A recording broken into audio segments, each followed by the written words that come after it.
안녕하세요. GM성형외과 유원민입니다. 요즘 안면 거상에 대한 문의 상담 엄청 많아지고 있는데요. 오늘도 실제 사례를 리뷰하면서 여러분한테 한번 도움이 되는 영상을 한번 만들어 보도록 하겠습니다. 그래서 이분은 이제 처음 상담 왔을 때 이제 우리 지금 수술 전 사진에도 약간 그렇게 보이는 면이 있는데 자존감도 많이 떨어져 계시고 또 좀 굉장히 좀 이렇게 무드가 다운돼 있는 약간 우울한 느낌이 있는 그런 분이었거든요. 수술 후에 이제 많이 변하게 됐는데 이제 그걸 설명드릴게요.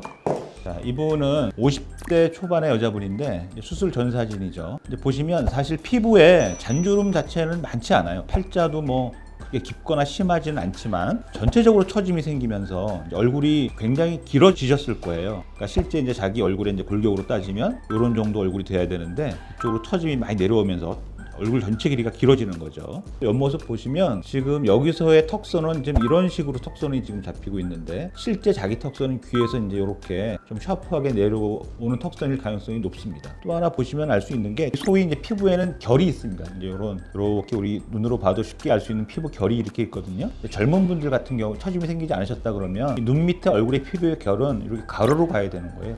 이렇게 가로로 가야 되는데 여기 보시면 밑으로 많이 이제 피부 결 자체가 처졌죠. 근데 피부가 처졌다는 걸 보여주는 거고 또 여기 보시면 입꼬리가 지금 이렇게 많이 내려와 있잖아, 그죠? 입꼬리 주름이 이것도 지금 이제 이 턱선이 많이 내려왔다는 걸 보여주는 거예요. 결국은 이제 이 처진 거를 처지기 전 상태로 되돌려야 되겠죠. 되돌리는 방법은 간단한 어떤 리프팅 레이저, 울세라, 슈링크, 요새 인모드도 많이 하고 있던데 리프팅 레이저라고 말하지만 엄밀히 말하면 리프팅은 될 수가 없고 어느 정도 타이트닝 시킬 수 있는 그런 기능이 있는 레이저들인데 이런 환자에게는 효과가 없겠죠. 또 물리적으로 이제 수술을 안 하고 끌어올릴 수 있는 유일한 방법은 사실 실리프트밖에 없는데 이런 분이 만약에 실리프트를 했다고 치면 이런 부분은 어느 정도 끌어올려서 전후 차이가 눈에 보이게 개선시킬 수 있어요. 하지만 이분의 근본적인 어떤 처짐을 개선하기 위해서는 처져서 늘어진 피부를 잘라내지 않고서는 타이트하게 될 수가 없거든요. 근데 이 실리프트를 해서 끌어올리는 거는 단지 위치만 변화시킬 뿐이지 여기 처진 조직을 위로 올릴 뿐이에요. 여기는 조금 갸름해질 수 있어도 갸름해지기 위해서 끌어올린 조직이 여기 쌓이게 되겠죠. 그래서 실리프트 하면은 가장 많은 환자들의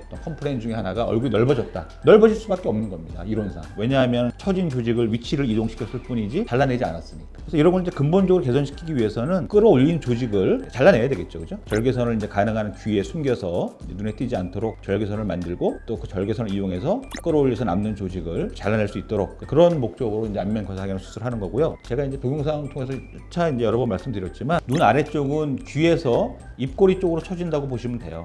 물론 얼굴도 처지고 목도 이 목 뒤에서 턱선 쪽으로 처짐이 이렇게 생기는 거예요. 뒤에서 앞으로 처지면서 이쪽에 살이 몰리면서 입꼬리라든지 턱끝 이제 턱선에 이제 처짐 또 팔자 이런 게 생기게 되는 거거든요. 또 목도 보면은 이게 목 처짐이 심해지시는 분들은 이 가운데 이 턱 밑쪽으로 세로주름이 이제 많이 생기게 되는데 뒤쪽에서 앞쪽으로 처짐이 생겨서 이쪽에 처짐이 모이기 때문입니다. 그런 것들을 다 해결하기 위해서는 처지기 전에 반대 방향으로 끌어올릴 수밖에 없는 거거든요. 그러니까 그런 수술하는 게 이제 안면 거상이고 또 이제 눈 위쪽에 눈 위의 부분 이마의 처짐은 아래랑은 완전히 방향이 다릅니다. 위에서 이렇게 아래로 처지게 돼 있어요. 위에서 아래로.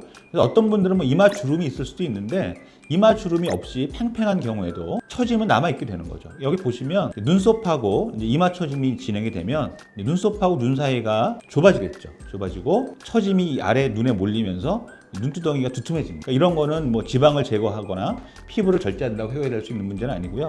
처진 거를 끌어올리지 않고서는 해결할 수 없는 문제죠. 또 하나 특징적인 게 여기 이제 확대를 해보시면은요. 여기 이제 눈 중심에 이렇게 가로주름이 이렇게 많이 보이시죠, 그죠? 가로주름. 이 가로주름이 생겼을 때 이 가로주름을 해결하기 위해서 우리가 상안검 수술 여기를 잘라내고 수술한다? 절대로 해결될 수 없고 어떤 경우는 이 가로주름이 더 심해집니다.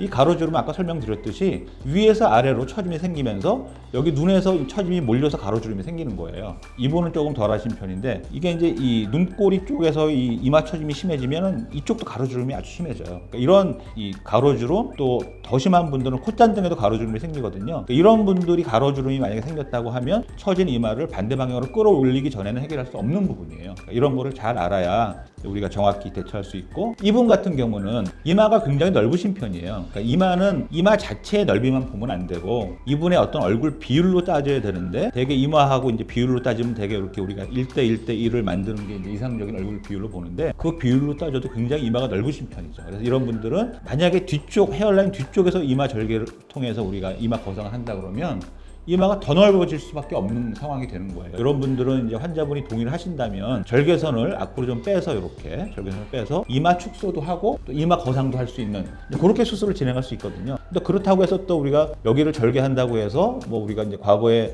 수술하듯이 그렇게 수술하는 거 아니고 내시경 수술로 진행하는 건 똑같습니다. 우리가 여기 이마 축소를 위해서 절개선을 헤어라인 앞쪽으로 만들더라도 실제 절개는 피부만 절개하는 게 되고 신경이 지나가는 밑에 근육층, 근막층은 건들지 않는 거거든요. 그래서 결국은 이마 축소를 통한 이마 거상을 하더라도 내시경으로 수술하는 건 똑같아요. 그래서 우리가 이제 신경도 보존할 수 있고 또 수술 범위도 최소화할 수 있는 그런 수술을 하게 되는 겁니다. 그래서 이제 이마 거상을 제가 이제 환자분들 대상으로 설명을 하면 뭐 이제 여기서 이마 축소하는 경우에는 뭐 그런 걱정이 당연히 없겠지만 헤어라인 뒤쪽에서 이제 수술을 시행하는 경우에는 뭐 수술 부위에 머리카락이 안 난다, 뭐 탈모가 생긴다 이런 걱정들을 많이 하시는데 탈모가 생기는 경우는 없고요. 이제 우리가 절개선을 기준으로 할 때 원래 머리카락이 나 있는 부위에 머리가 빠지는 일은 없다고 보시면 되고요. 이제 절개 부위에 혹시 이제 살성에 따라서 이제 흉살이 좀 두꺼워질 경우가 있거든요. 그러면은 그 두꺼워진 흉살에는 당연히 모근이 없으니까 이제 머리카락이 안 나는 건 당연한데 뭐 만약에 이제 혹시 살성에 따라서 이제 좀 이렇게 흉살이 벌어지거나 하면 다시 우리가 흉터 수술을 하면은 해결할 수 있는 문제고 대부분의 경우에 있어서는 거의 특히 이 두피에 있어서는 이 흉살이 뭐 실처럼 보이지 않을 정도로 생기기 때문에 이 탈모 부분에 대한 걱정은 안 하셔도 됩니다. 그래서 이제 이런 우리가 거상 수술을 시행할 때 눈 밑에도 사실 굉장히 팽팽해 보이는 분이에요. 또 한 번 옛날에 이제 하안검 수술 하셨던 분이 돼서 여기 팽팽해 보이지만 실제 우리가 거상을 해서 이 처진 살을 많이 끌어올리면 지금은 안 보이던 이 눈 밑에 처짐이 많이 생기게 되는 겁니다. 실제 우리가 다시 한번 설명을 드리면 이 눈 밑에 피부 처짐이 많이 있지만 얼굴이 전체적으로 처지면서 피부 처짐을 가린 거라고 할 수 있는 상태가 되는 거예요. 근데 우리가 이제 거상을 시행하게 되면 물론 이쪽에 남는 것들은 이제 우리가 귀 주변 절개를 통해서 다 해결을 하지만 눈 밑에 처짐이 남는 거를 이쪽 절개선을 통해서 해결할 수 없는 거거든요. 그래서 대부분의 경우에 있어서는 거상을 하면은 이 하안검 수술을 통해서 여기 이제 남는 피부를 정리를 해야 되는 경우가 대부분입니다. 물론 이제 안 그런 경우도 있어요. 하지만 이분 같은 경우는 제가 이제 수술 전에 계획할 때 이제 우리가 리프팅을 가상으로 시켜보면 눈 밑에 이제 눈 밑 처짐이 많이 생길 걸로 예상이 돼서 하안검 수술을 같이 계획했던 분입니다. 그래서 이제 이분은 종합하면 이마 거상은 이마가 넓으니까 헤어라인 절개를 통한 이마 축소를 겸한 내시경 이마 거상, 눈 밑에 이 거상하면서 피부가 많이 남게 돼서 하안검 수술 같이 하게 됐고요. 안면 거상, 목 거상을 포함해서 안면 거상 이렇게 시행한 환자입니다. 수술의 결과를 보면서 또 한번 설명을 드리겠습니다. 이틀째 사진입니다. 이틀째 사진인데 사실은 수술 첫날보다는 이틀째 붓기가 원래 좀 더 있어요. 수술 붓기는 한 이틀째 아니면 길면은 3일째가 피크가 되고요. 그 다음부터 빠지게 되는데 이분 같은 경우는 수술 이틀째인데도 붓기가 그렇게 심하지 않은 이마 거상까지 한 거에 비해서는 붓기가 심하지 않은 편이고요. 굉장히 지금 벌써 결과가 좋죠. 이 라인이 벌써 일견 보기에도 많이 달라졌고 얼굴도 많이 작아지고 그죠? 또 하나 보실 수 있는 거는 이마 거상을 했는데 그죠? 여기 보시면 눈썹하고 눈 사이가 많이 멀어지면서 이쪽을 조금만 뭐 흐릿하긴 하지만 확대를 한번 해볼게요. 확대해 보면 아직은 명확하진 않지만 수술 전에 보였던 이런 가로주름들이 벌써 눈을 안 건드리고 그죠? 이마 거상만 했는데도 많이 해결됐고 보이지 않던 쌍꺼풀도 싹 자연스럽게 드러난 걸 볼 수 있습니다. 아까 사진 보셨듯이 이제 수술하고 한 3, 4일 정도가 되면 그때 붓기가 이제 더 이상 붙지 않고 빠지기 시작하는 거니까 5, 6일째가 돼도 뭐 많이 부어 보이지 않고 이런 정도 결과를 보이는 거죠. 이제 이 사진이 7일째 사진이에요. 보통 이제 실밥은 일주일에서 우리가 이제 상처의 상태를 봐서 수술 자국의 상처를 봐서 일주일에서 열흘 사이에 뽑게 되는데 이분은 이제 7일째 실밥을 뽑은 거 이게 7일째 사진인데요. 벌써 그죠? 라인이 많이 다르죠. 여기에 비해서 이제 많이 V라인이 됐고 여기 이제 처져서 내려갔던 망가졌던 턱선들은 젊은 상태로 많이 회복된 걸 볼 수 있어요. 근데 만약에 이제 아까 말씀드렸지만 이거를 끌어올렸는데 끌어올려서 남는 조직을 우리가 이제 거상이라는 수술을 통해서 잘라내지 않았다 그러면 이 라인이 이게 확보될 수 없겠죠. 여기는 가려매질 수 있지만 여기서 올라온 살이 전부 여기 여기 몰리게 되는 거예요. 그래서 굉장히 넓어지겠죠, 그죠? 이제 보시면은 여기는 거의 변화가 더 팽팽해졌으면서 이쪽 라인이 확보된 걸 볼 수 있는 겁니다. 거상이 아니면 이런 결과를 얻을 수가 없는 거예요. 제가 이제 수술 전에 여기 처진 상태에서 이렇게 변하게 된 이 피부 어떤 결 방향에 대해서 말씀드렸잖아요. 입꼬리의 어떤 방향을 좀 보실 수 있는데 이 상태에서 우리가 벌써 이제 이 부분을 확대를 해보면 좀 흐리긴 하지만은 입꼬리 우리가 이제 여기 주름 방향만 해도 벌써 이런 상태에서 거의 이제 정상적인 상태로 회복된 처지 전 상태로 회복된 걸 볼 수 있습니다. 그래서 이제 이런 결과는 누차 말씀드리지만 거상이 아니면 얻을 수 없는 그런 결과가 되는 거죠. 자, 그래서 이제 14일차 실밥 당연히 뽑았겠고요. 이제 흉터를 좀 보시면은요, 수술 자국분이 완전 옆모습은 안 찍어서 보내주셔서 흐리긴 한데 어쨌든 14일차가 됐을 때는 사실은 흉터는 조금 오히려 한 달보다도 눈에 덜 띄는 시기입니다. 이 수술 우리 흉터는 이제 상처는 다 아물었지만 흉터가 지금 이때부터 점점 사실 좀 빨개지면서 수술 후에 한 달째까지는 좀 더 눈에 띄게 되는 시기가 되는 거거든요. 그래서 지금은 사실은 뭐 흉터는 사실 별로 눈에 띄지도 않고 걱정할 시기는 아니거든요. 이런 시기가 이제 수술 한 2주째 정도 보시면 되고요.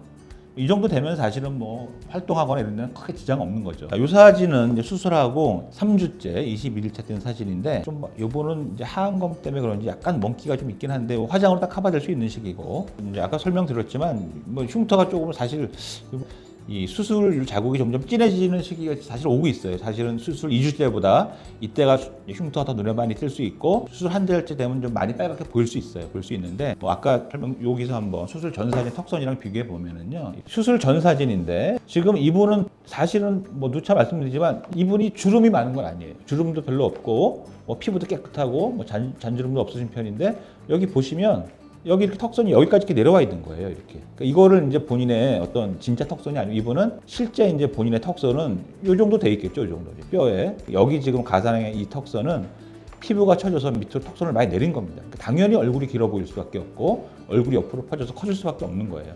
이제 수술 후의 모습을 보시면 알 수 있어요. 수술 후의 모습을 보시면 여기 지금 턱선이 이렇게 여기 지금 이게 지금 자기 거상 후에 요게 자기 뼈에 딱 맞는 요게 자기 턱선인 거예요. 여기 턱 밑으로 이렇게 많이 목 밑에까지 내려와 있는 이런 턱선이 많이 개선이 된 거죠. 이렇기 때문에 우리가 거상 수술하면 얼굴이 작아질 수밖에 없고 젊었을 때 어떤 작은 얼굴 돌아갈 수 있는 겁니다. 이분 물론 화장도 하셨지만 이분은 원래 또 피부도 깨끗하셨지만 실제 이제 수술해 보면은 피부가 굉장히 좋아집니다. 굉장히 좋아질 수밖에 없고 뭐 여기선 보이지 않지만 이제 본인이 느끼는 건 탄력 떨어짐 이런 거는 왜냐하면은 우리가 이제 이렇게 거상하시게 되면은요. 보통 적어도 한 이 폭으로 피부 폭으로 물론 이제 그 밑에 근막층, 스마스층은 굉장히 많이 잘라지고요. 피부만 따져도 최소한 3cm, 4cm 이상 잘라지게 되거든요. 그러면은 당연히 이제 피부의 탄력이 많이 회복이 되고 피부가 좋아질 수밖에 없습니다. 피부도 되게 좋아지는 상태고 처짐 때문에 고민하셨던 이제 많은 분들이 해결이 된 거죠. 이 정도 시기가 되면은 흉터는 거의 이제 신경 안 써도 될 정도로 그다음에 우리가 이분 아까 처음에 설명드렸듯이 자세히 보이진 않는데 어쨌든 이마 축소를 통한 이마 거상을 했잖아요. 그런 흉터도 거의 신경 안 쓸 정도로 되게 되고 그다음에 이제 턱 밑에 뭐 이분 심하지 않으셨지만 많이 해결된 그런 상태죠. 그래서 여기 보시면 뭐 이렇게 많이 처졌던 이렇게 꼬리가 많이 처졌던 분들도 많이 해결이 되고 본인이 뭐 느끼시기에 벌써 한 10년은 젊으셨다고 느끼게 되는 거니까 이런 아주 극적인 효과를 볼 수 있는 수술이 바로 이제 거상 수술, 이마 거상 수술 이런 수술인 겁니다. 이런 수술을 이제 어떤 흉터나 붓기 때문에 많이 걱정들 하시는데 실제 뭐 흉터는 뭐 설명드렸지만 일정 기간 지나면 다 흐려지게 되고 피부 색깔이랑 구별되지 않을 정도로 될 수 있고 또 뭐 붓기는 뭐 여러 단계를 보여드렸잖아요. 실제 뭐 붓기는 심하지 않고 통증도 또 거의 없는 수술이니까 걱정하실 뭐 그런 거에 대해서는 이제 부담 없이 수술 받으시면 이렇게 이제 좋은 결과를 누구나 얻을 수 있습니다. 그래서 이분 같은 경우는 이제 쭉 말씀드렸는데 수술 전 상담 받으실 때는 굉장히 자존감도 떨어져 계시고 우울감도 좀 심하시고 그러셨는데 수술 받고 굉장히 밝아지셨습니다. 밝아지시고 또 이쁜 사진도 많이 찍으시고 굉장히 이제 긍정적인 어떤 효과를 많이 보신 분입니다. 여러분 이제 이렇게 사진 보시고 리뷰하는 거 보시고 궁금한 점 있으시면 댓글 남겨주시면 저희가 정성껏 답변 드리고 또 좋은 영상 남겨드리도록 하겠습니다. 그럼 다음 리뷰로 또 찾아뵙겠습니다. 감사합니다.